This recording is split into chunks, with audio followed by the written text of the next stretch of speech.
So just a quick intro to myself, and then we'll jump right in. So my name is Sam Blitz. Oh, out of frame. Sam Blitz. I'm a grad student. I'm nearing the end of my career here as a grad student, but I don't have a PhD yet. I won't have one by the time this quarter is over. So call me Sam. Don't call me Dr. Blitz. Don't call me Mr. Blitz. Don't call me Professor Blitz or Professor or whatever. It'll make me uncomfortable. So please, for my sake, call me Sam.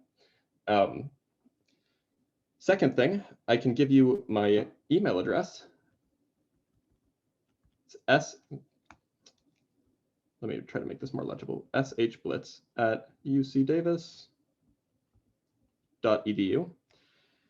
So when it comes to emailing me, as you should have read in the syllabus, really, if it's a physics question, like, hey, I don't understand this thing, don't email me about it, because it's really hard to explain over email, and otherwise I'll get a million emails, and I'd rather really just like talk to you about it, or better yet, perhaps talk about it in Discord.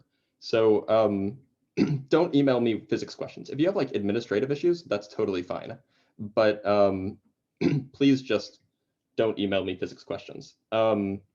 Second thing is the Discord. So I sent out a link to the Discord in the, I believe I sent out a link, but there's certainly a link to the Discord in the syllabus. So check out the Discord.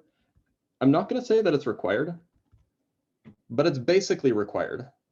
And the reason I say that is because you won't get a bad grade if you don't use it, but you'll be missing out on all of the resources that are available. And they're not just resources that I'm providing. Other students and other students who have taken this course in the past will all be providing resources for you that you can use to, practice and so on and so forth. So please, please, please use the Discord. I found that the students who don't use the Discord tend to do worse. So download it, get used to it. And, I'm easy to reach there. You can just at me if you really need to. That said, standard Discord etiquette, at least with regards to courses of this size, don't at me for every question you have. Talk to each other, answer each other's questions. And if everybody is stumped, or if everybody's getting it wrong, I will reach in and I will help answer questions. But just keep in mind that the Discord is mostly there for you guys to work together and collaborate, and I'll be there to resolve issues. There's office hours posted on the syllabus. And it'll also be present on the Zoom tab. If you go to if you click on Zoom on Canvas, you can check out everybody's office hours. And just so everybody knows, the standard assignments that are going to be for this course are, there will be a discussion assignment that's due on Tuesdays at 11:59 p.m.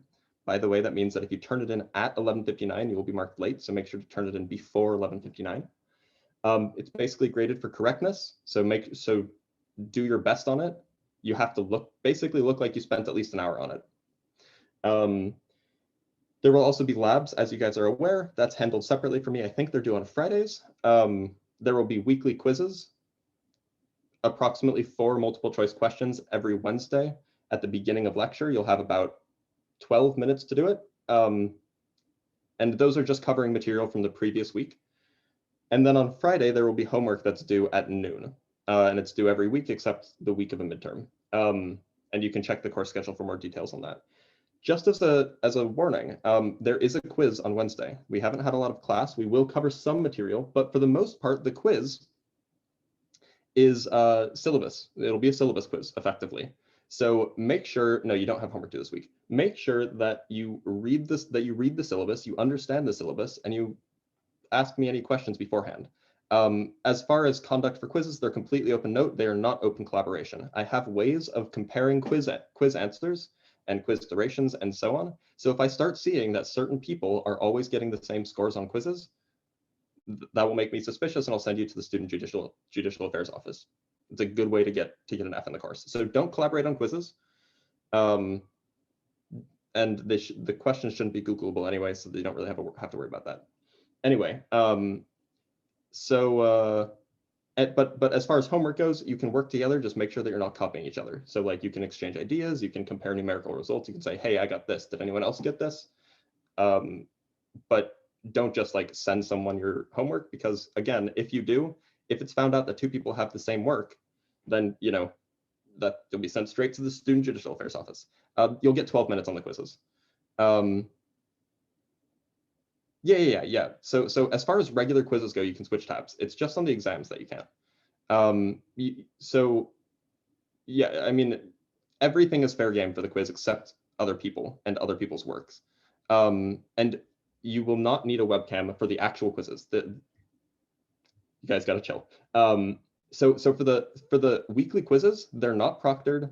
You don't have to follow any of the exam rules. These are just multiple choice quizzes. You'll have 12 minutes to do them, answer 4 multiple choice questions. That's it, and then we go on to lecture. When the exams come up, that's when all of these rules kick in, and that's a good reminder. Just keep in mind you will need a peripheral webcam. Now, I'd love to show you this, but I can't because it's my webcam that I'm using. But the point is this is clearly maneuverable. I can move it around. That's why you need it, so that you can arrange your workspace. So make sure to pick one up. You can get one at Walmart for like 10 bucks. You can get one on Amazon for like 10 bucks. You'll definitely need to get one. Yeah, so I'll talk more about exam rules later, but we have to jump into physics because we're already 6 minutes in. And no, you cannot use a phone. It has to be a USB peripheral webcam. Has to be. If it's not, if you can't get one, change sections. Or if you can't borrow one, change sections. So I'll leave it at that. Anyway, let's start talking about physics. So this is your first course in physics. Some of you may not have even taken it in high school. So let's answer the question, what is physics? Right. So physics at its most basic level, it evolved from chemistry basically. But at its most basic level, it's the study of the natural world. So it's not necessarily the study of chemicals. It's not necessarily the study of living things. It's just the study of stuff. And so in particular, it uses the scientific method, which you all probably learned about in grade school. But more so than any other science, physics uses the language of mathematics a lot.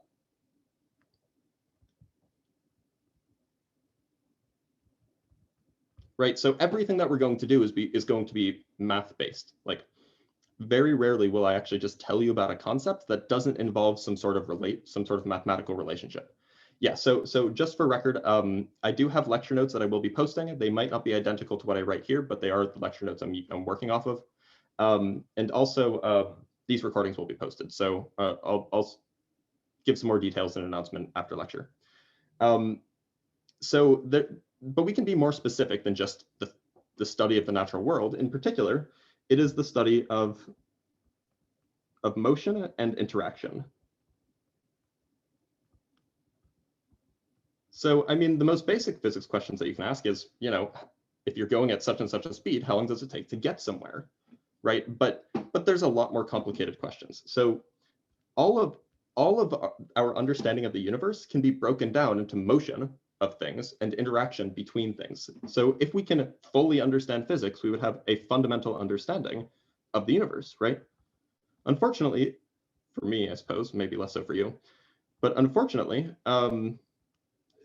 physics is a lot and it's really hard.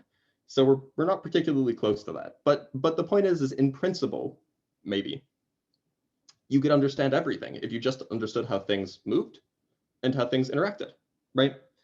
So the method of doing physics kind of has evolved, but we're more or less going to stick with the original way of doing physics, and that's by developing models. So the way we do physics is we develop models. And so we need to actually define what a model is. So a model is a mental construct that allows us to make predictions. That allows us to make predictions about the real world in particular, right? So it's a collection of ideas, right? It's a collection of ideas and relationships between ideas that allow you to infer things about what will happen in the future, or what may have happened in the past, or what is happening over there. Now, an important point that I should clarify here right away, just so you don't actually get stuck thinking this way, is that the models are not necessarily true. The models that we use. So when I say true, what I mean is that it's not necessarily the case that the universe that there's like a set of mathematical equations written down somewhere in the universe, and all of the particles and all of the bowling balls and all of the everything follows that set of rules. The point of a model is that it's a thing that has predictive power. It doesn't have to be the way reality actually works. It just has to be good enough that we can predict the future. And in particular, not all models are equal, right? Not all models are created equal. In fact, in general, models are only as good. They're only as good as what they are designed for.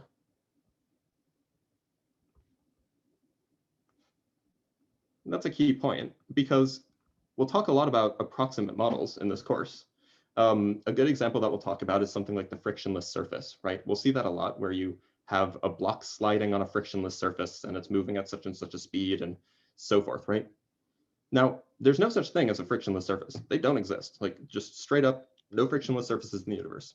So you might think that the model's useless, but that's not quite true. Because if all we're interested in understanding is how an object moves when the interaction between the object and the surface via friction is negligible, then it's a good enough approximation. And so the model of objects moving on frictionless surfaces is just fine. It gives us predictive power, and that's all we really need. So we'll talk a lot about these models that are good for stuff, even if they are not particularly accurate, in the sense that you could imagine that you can make them more accurate relatively easily, but you don't need to. That's kind of the whole point. So that's great. That's what a model is. A model is a useful construct, a useful concept, but you can't just start with models. Like you can't just say, let's imagine an object sliding on a frictionless surface. In order to actually study and predict using that model, study the system and predict the system, or predict a system using that model, you need a little bit more. And in particular, the things that you need are measurements and units.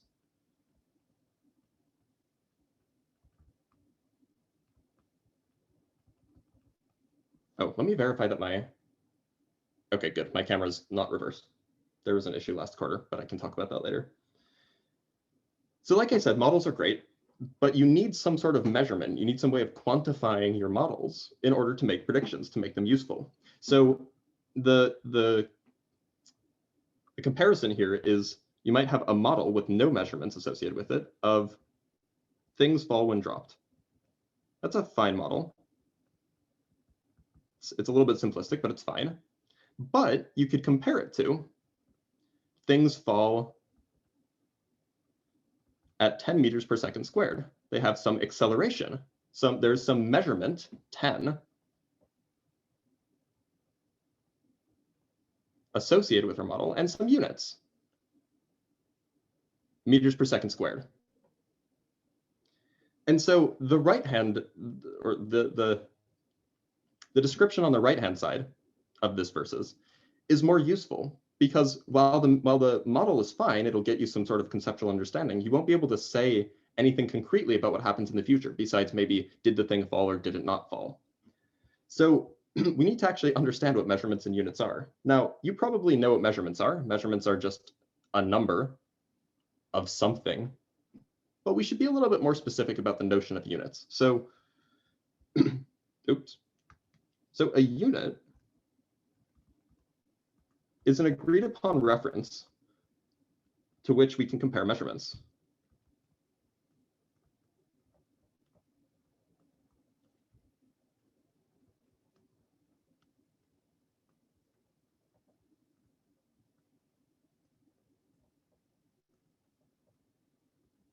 Right. So without units, it doesn't make sense. For example, I could not say I am 19 tall, right? What 19 what? Like 19 could be this big, or it could be that big, or whatever.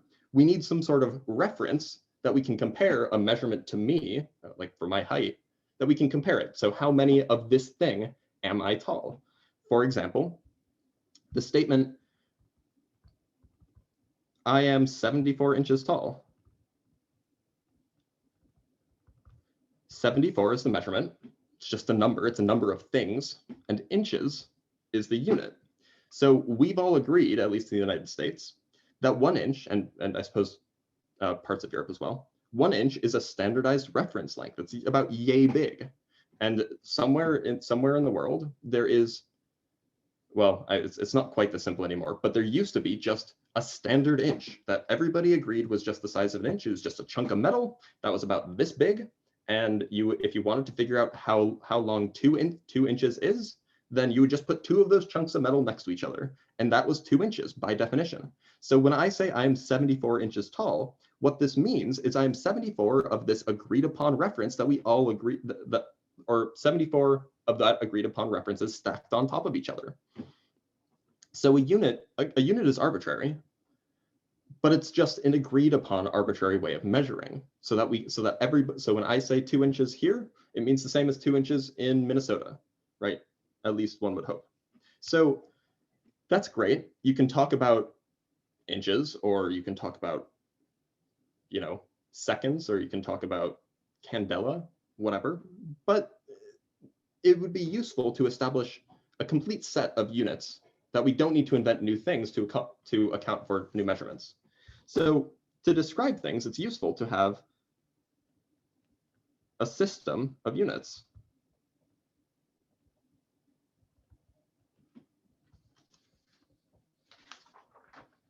By the way, if my handwriting is terrible, please let me know. I've never had issues in the past, but sometimes, something's not particularly clear, in which case you guys can ask.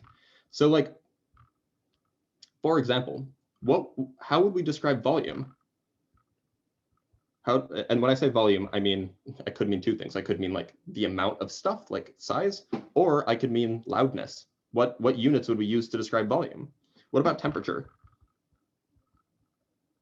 Or duration? All of these things could be measured, or brightness maybe? Brightness could be measured, how bright something is. So we need a set of units that can characterize all of these quantities.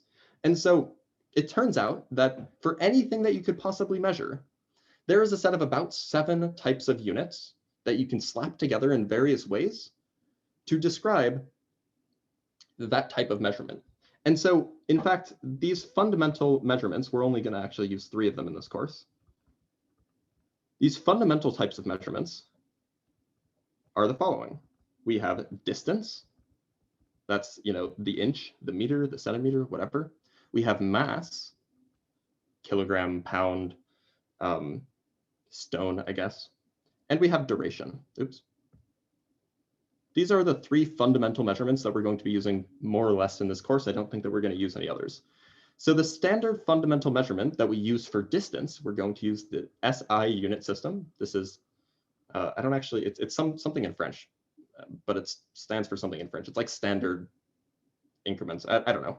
Anyway, the SI unit system, the standard unit for the SI unit system is the meter for distance, and it's abbreviated with a little m. For mass, the SI unit is the kilogram.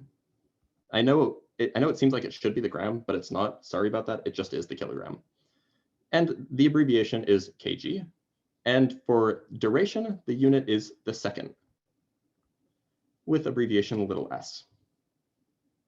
There you go. I'm not going to try to pronounce that because I'll embarrass myself. But the point is these are the 3 units that we'll create. And if you want to talk about force, you can slap together distance and mass and duration in one way, and that will give a numerical description of force. If you want to talk about, I don't know,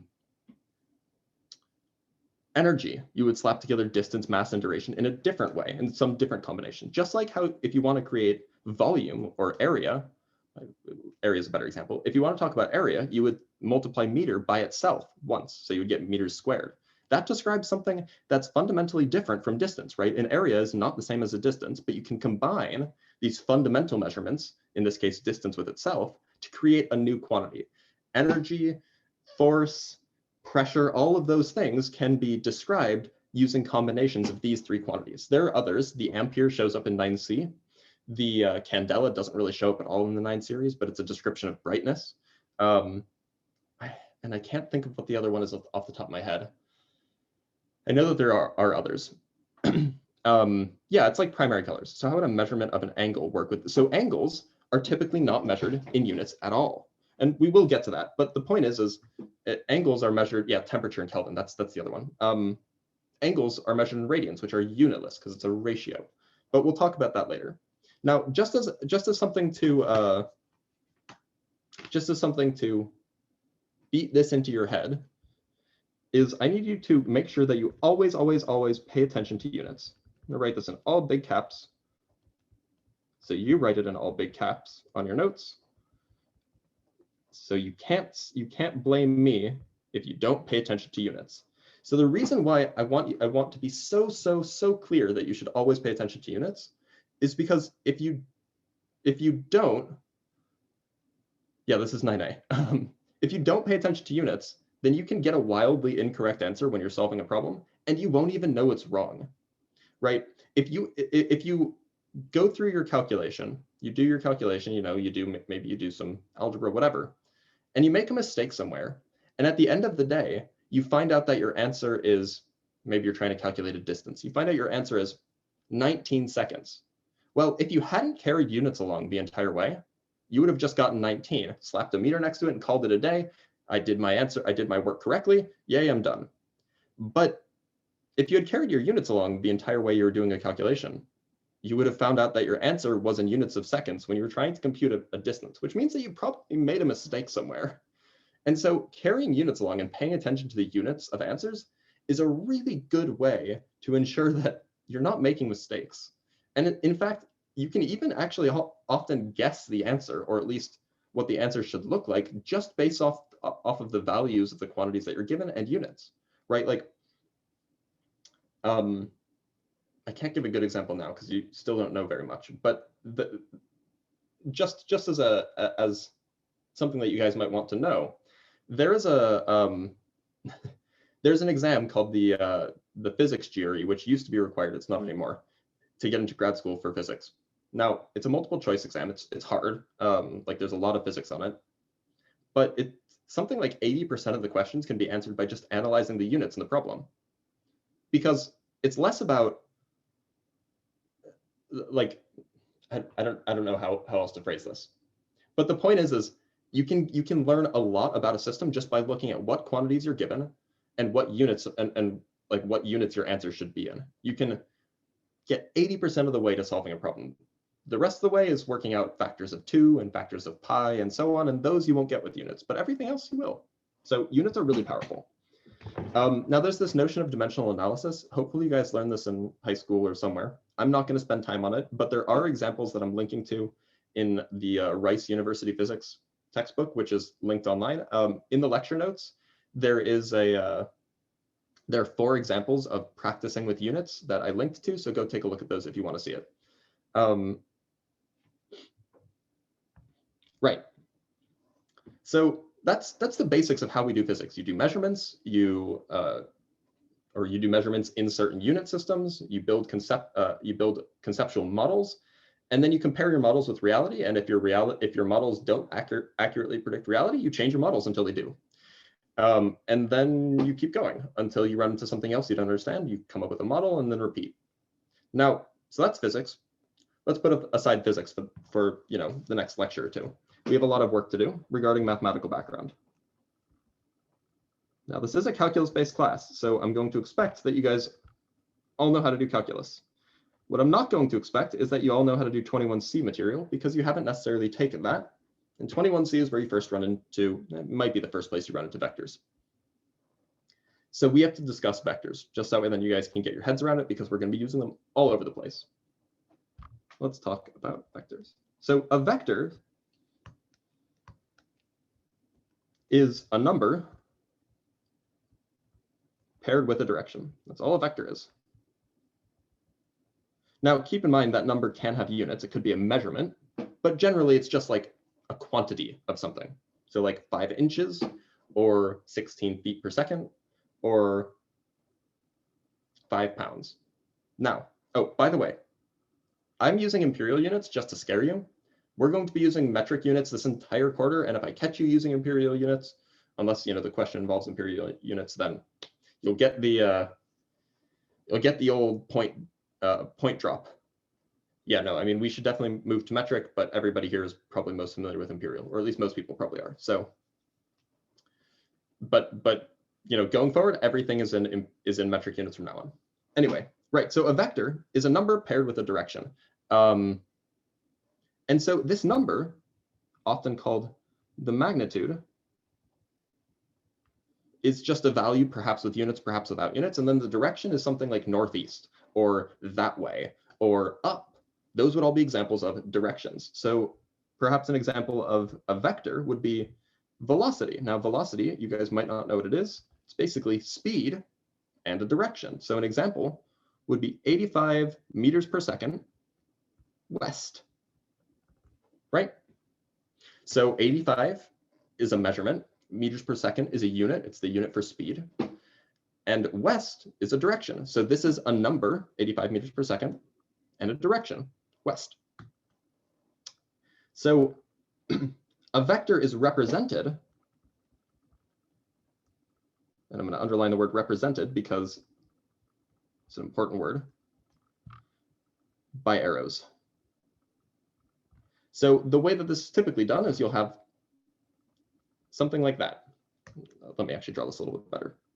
You have the tail of your arrow, you have a line, and the arrowhead.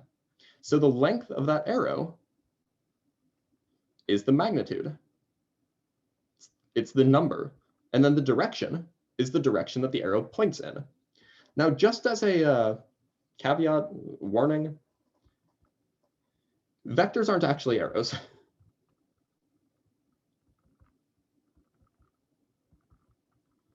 Right? I mean, that perhaps that's obvious, but vectors aren't even necessarily like geometric pictures.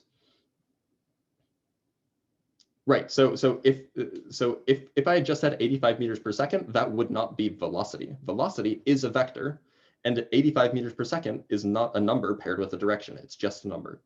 So you need the direction in order for it to be a velocity. So what I was saying is that, yeah, that would just be speed. So vectors aren't actually arrows. Sounds obvious, but the point is it's just a convenient visualization.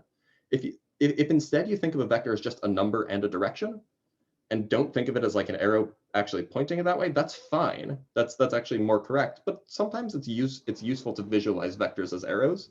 So that's how we're going to do it. And in fact, you can actually treat them geometrically if you want to. So what are some good examples or types of vectors? So you could just come up with arbitrary vectors like 5 to the left. That would be fine, but it's not super useful in physics. There are vector quantities, though, that are super useful, like velocity, as I described above. Velocity is a vector. It has a direction and a magnitude, a number.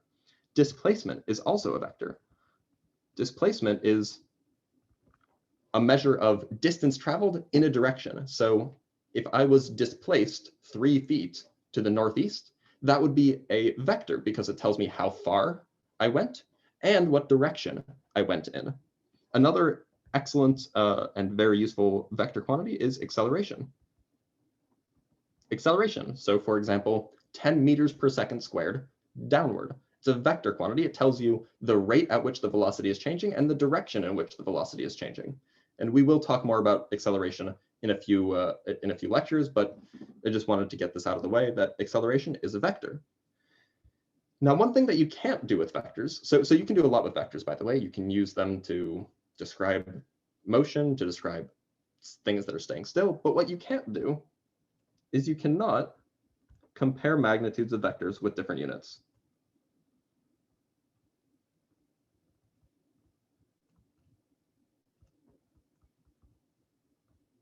By the way, W/, I use that abbreviation a lot. It means width. Maybe they don't teach that anymore. And in fact, as a subset of this statement, you can't even compare measurements of different things with different units. These are with different fundamental units. Like you can't compare speed and mass, right? You can't say 5 meters per second is more than 2 kilograms. It's nonsense. Similarly, if you have 2 vectors, each of which have different units in their magnitude, you can't compare them. You can't say that, for example, is 3 meters per second west bigger or smaller than 2 meters up. This is a nonsense question. It's not correct, or it's the answer isn't yes or no. There just is no answer because the question is meaningless. So in particular, it doesn't really make sense it wouldn't make sense, for example, to add two vectors with different units, because what would that even mean? You can't, and we will talk about vector arithmetic either later today or on Wednesday. But the point is there's a notion in which the only time you can compare quantities, vector or otherwise, is when their units are of the same type. Now we could compare inches to feet; those are different units, but they're of the same type. They both measure distance, so you have to be careful here. So let me give some details about how we represent. Yes, we can compare directions, but in a non-obvious way. So we'll talk about that. Let me give some details about vectors and how we represent them as arrows. So the location of the tail. Location of the tail, like in the plane, is not usually meaningful. By the way, if you are going to send me a message to ask a question, make sure it's not private so everybody knows what question I'm asking or what question is being asked. So location of the tail typically has no significance. I.e., if I have a vector that's here, that's the same as if I had put that same vector over here. Like, it doesn't matter where the tail is. It's the same magnitude, same direction. So Rodolfo asked, can you compare velocity and acceleration? The answer is no, right? They have different type, they're measuring different types of units. So velocity is meters per second, acceleration is meters per second squared. They can't be compared. They have different, they measure different quantities. Right, so the location of the tail, this is like the little dot, has no significance generally. And so you can move vectors around however you want on the page. That's fine. Another important fact about vectors is that we can change their direction by multiplication by a negative sign.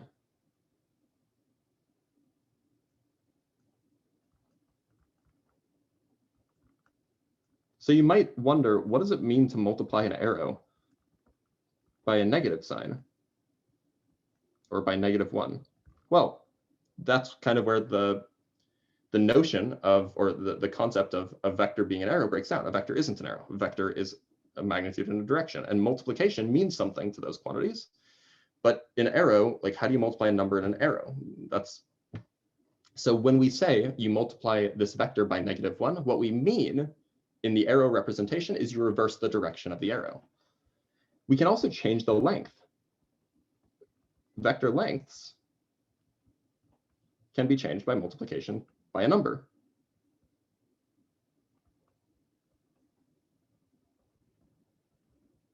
Oh no, I'm running to the edge. That number, by the way, often given the name, or a number without a direction, is often called a scalar, S-C-A-L-A-R. It's just to distinguish it from a vector. So there's vectors and there are scalars.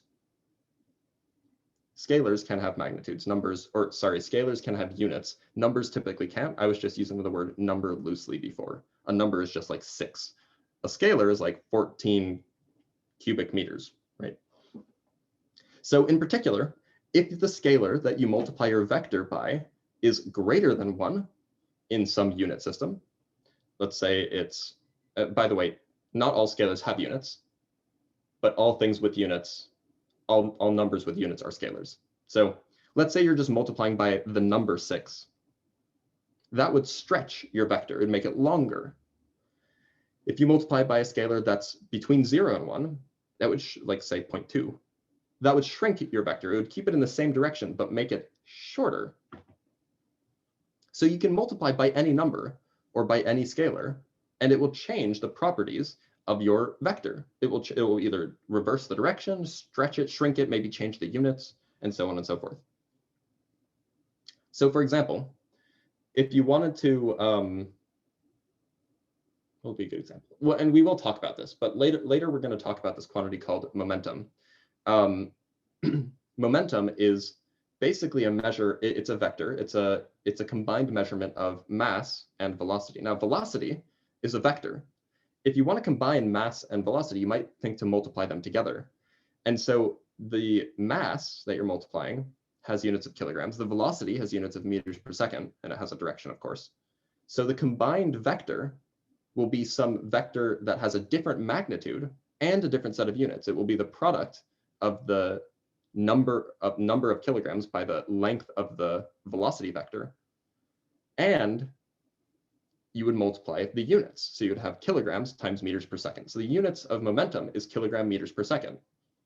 And the magnitude would be whatever the mass is of the thing times whatever the velocity is of the thing. Sorry, times whatever the speed is of the thing. We'll go into more details on that later. But the point is you can multiply vectors by scalars. Yes, the coefficient of friction is considered a scalar. We will talk about that again later in the course.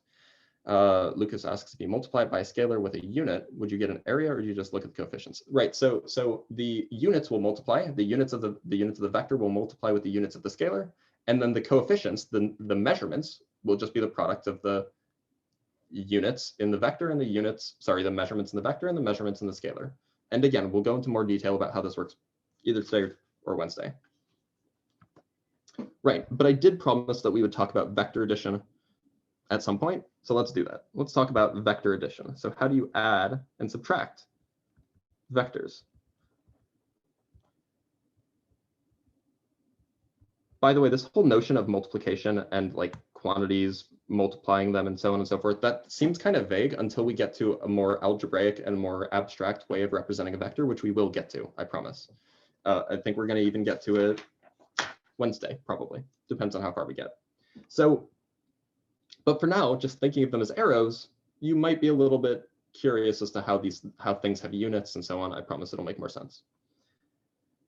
So in order for vectors to be useful, you have to be able to do more than just move them around, stretch and shrink them. You have to be able to compare them. Maybe comparisons usually imply subtraction. Like if you want to say one thing's bigger than the other, you should be able to subtract those two things and see if you get a positive or negative number, right? Similarly, you could ask, is 5 meters per second to the west bigger or smaller than 15 meters per second to the west? That would be a reasonable question to ask. And so you'd have to be able to compare those, do some sort of subtraction. Now, in order to get subtraction, we kind of need addition. And addition is useful for other reasons besides just subtraction, of course. But you can imagine that anytime you want to do any sort of calculation, you might have multiple vectors involved and you might have to add or subtract them. So let's talk about adding and subtracting vectors. So what you can't do, what you cannot do is just manipulate the magnitudes. So if you want to add two vectors, you can't just add their magnitudes. It's more complicated than that, because what if they're pointing in different directions? What if they're pointing in opposite directions? Well, like that would be like saying, what if I go 5 meters west and then go 3 meters east afterwards? Well, that wouldn't mean I go 8 meters some direction. No, there's a direction and a magnitude that have to be added together. So the way that we handle this is we can draw a picture. So for addition, the way that we handle this geometrically is we place the tail of one vector on the head of the other. So like I said, the location of the tail doesn't actually matter, so you can just move them around however you want, and this will let us add vectors. So the picture is you have a vector that's like that. If you add to it a vector that looks up or that points upwards with some other thing. So what you do is you just take the first vector. This is not going to let me copy. It will let me move it though. Let's put the tail of the second vector on top of the first vector. Something like that. It's a rough sketch, of course. So the resulting vector is the vector that starts at the tail of the first vector. Let me do this in blue. And ends at the head of the second vector. So that blue vector is the resulting sum of the two vectors of the two initial vectors. Now, importantly, just like with normal addition, I don't want to be writing in blue. Just like with normal addition, the order doesn't matter. That's important because we want our notion of addition for vectors to be compatible with our notion of addition for numbers, right? That's a very useful property to have. If this weren't the case, then we would lose a lot of power when it came to manipulating vectors. Now we can ask the same question about subtraction. If you want to subtract two vectors, what do you do? Well, let's use similar or the same vectors. Let's say that we want to subtract this vector, right? So we know that if we want to handle if we want to handle subtraction with regular numbers, maybe if you wanted to do a minus b, you could rewrite that as a plus negative b. And we already have established what this notion of a negative vector is. It's just a vector pointing in the opposite direction. And we already know how to do addition. So if we know how to do addition and we know how to put a negative in front of a vector, then we should just be able to do subtraction, right? So we do the same thing here. We just write this vector subtraction as a vector, as the first vector, plus the negative of the second vector. Now, this is obviously like vague what I'm doing because I was stuck a negative in front of an arrow, but hopefully you guys, it should be negative that way. And now we can replace the negative of the vector with what we know it to be. We know that the negative of a vector is just a vector with the same length pointing in the opposite direction. And now we can just add these vectors like we did before. So this is the vector that points this way, and then let's put the tail of the second vector at the head of the first, something like this. And so our resulting vector goes from the tail, the way we fit for addition, we go from the tail of the first vector to the head of the second. And so our resulting vector is that one in blue. So with just the idea that you can move vectors around and that you can multiply vectors by negative signs, you can construct addition and you can construct subtraction that behave in the normal way. In particular, it is true that the negative of this vector minus, say that vector, that's equal to that vector minus that vector. That's still true. And that's exactly what you would expect from normal arithmetic. So the subtraction that we've just defined is consistent with the way we typically handle arithmetic, which is, again, a very good thing. I'm going to erase that because it's super vague. But the notion is there.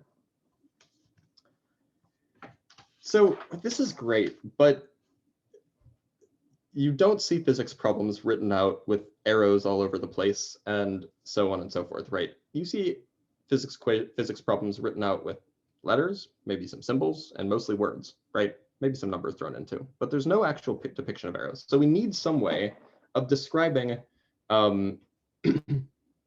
vectors in a more abstract way. So we need some sort of notation.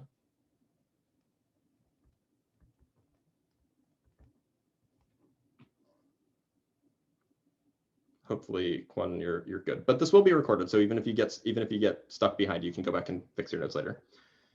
So the notation that we use to describe a vector is kind of similar to the notation that we use to describe variables, right? Like I might say that d represents a distance, and so I'll just write down the letter d when I'm talking about a particular distance. Maybe I say that in this problem, we're going to use the letter d to represent 5 meters. And so instead of carrying around 5 and a little m everywhere, you just carry around a d, and that would represent both the measurement, 5, and the units, meters. So we're going to do the same thing with vectors. It's just we use a little bit of a different notation. So for a vector, we might write a with a little arrow over it, or b, maybe we write c, or lowercase v, or x, etc. So we just have a symbol, typically a Latin letter, but not always. And then we put this little symbol, which is like half an arrow. And all that symbol means that the quantity is a vector. So if you see a with a little arrow over it, what that means is you're describing a magnitude, a number, and a direction. And so this carries information.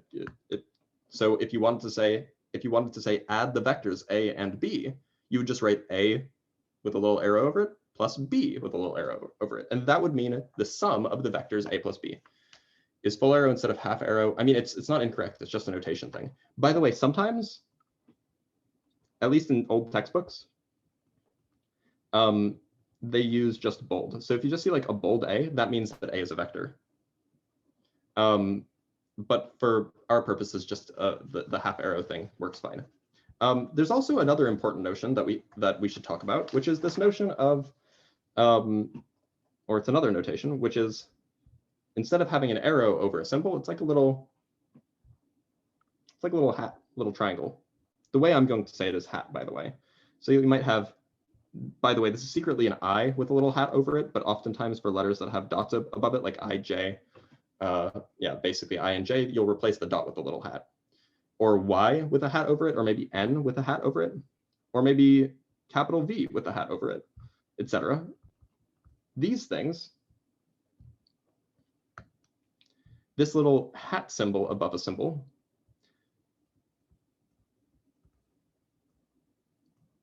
means a quantity, whatever the symbol is describing, is a vector with length 1. Now, importantly, this 1 doesn't have units. By the way I write my 1s is like that. The way I write my 7s is like that. So you should be able to keep them straight. Importantly, this doesn't have units. So this is purely a direction because it's just the number 1 in a direction. So this is a useful, like you might not see why this might be useful, but it is a number. It's the number 1, and it is a direction. So it is a valid vector, and it will be super useful later. By the way, all of these things, these would be called unit vectors for perhaps obvious reasons. Well, maybe not obvious. Oftentimes the number 1 is referred to as the unit, not unit as in like kilograms. It's a unit vector in that it has unit length. One more notation that's useful is this vertical bar notation. So if we have a vector A and we put vertical bars around it, let me write that a little bit cleaner. Or maybe we do it with B, maybe we do it with X, etc. What this means, if you have a vertical bar and then something, that something has to be a vector, and then another vertical bar, this symbol enclosing a vector represents the length or the magnitude of the vector.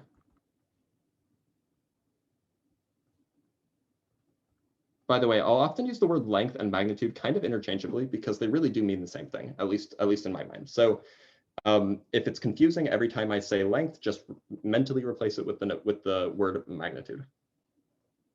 So for example, you might write that the magnitude of the acceleration vector, maybe this is the acceleration vector for a falling thing, maybe call it a sub g with a vector.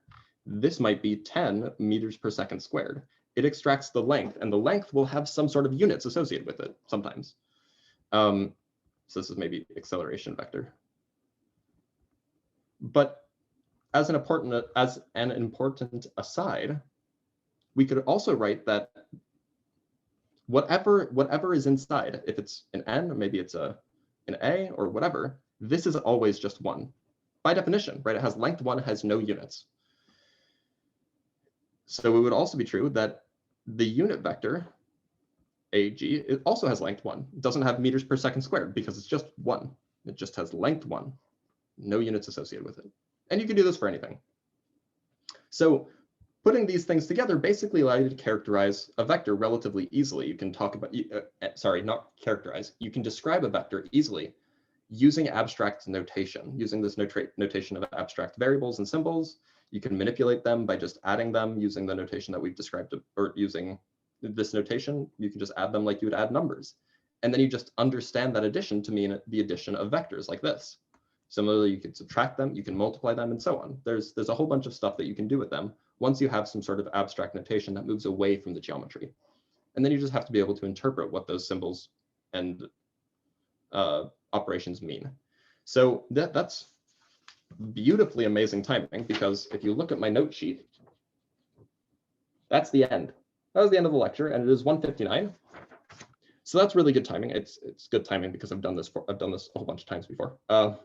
So I'm going to end the lecture there. I'm going to stop recording.